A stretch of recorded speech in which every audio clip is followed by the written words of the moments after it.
si elle est aujourd'hui une maman comblée, Nicole Kidman a dû traverser de nombreuses épreuves pour y parvenir.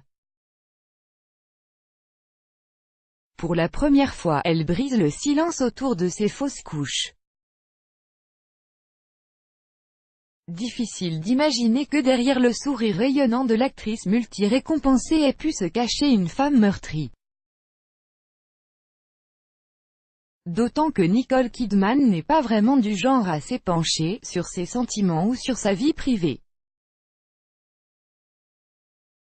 Aujourd'hui, qu'elle a adopté avec Tom Cruise, Isabella en 1992 et Connor en 1995, mais avant de réussir à fonder une famille, Nicole Kidman a subi de fausses couches qui l'ont particulièrement ébranlée. De cet épisode de la vie de l'actrice, on ne sait que très peu de choses, Nicole Kidman elle-même n'ayant jamais souhaité l'évoquer publiquement dans la presse. Pour la première fois, elle brise le silence dans une interview accordée au magazine Tatler, tout en ne se mettant jamais personnellement en avant pour raconter son histoire.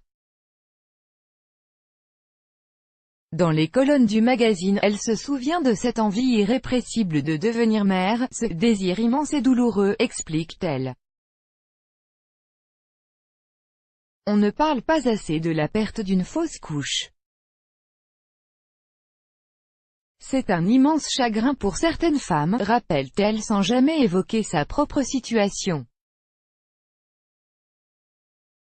De ce chagrin, Nicole Kidman a su tirer une immense satisfaction et un grand bonheur à l'arrivée de chacun de ses enfants, qu'ils aient été adoptés ou non. Mais elle garde en mémoire tout particulièrement la naissance de Sunday, qu'elle a pu mettre au monde elle-même. Il y a énormément de douleur et beaucoup de joie de l'autre côté.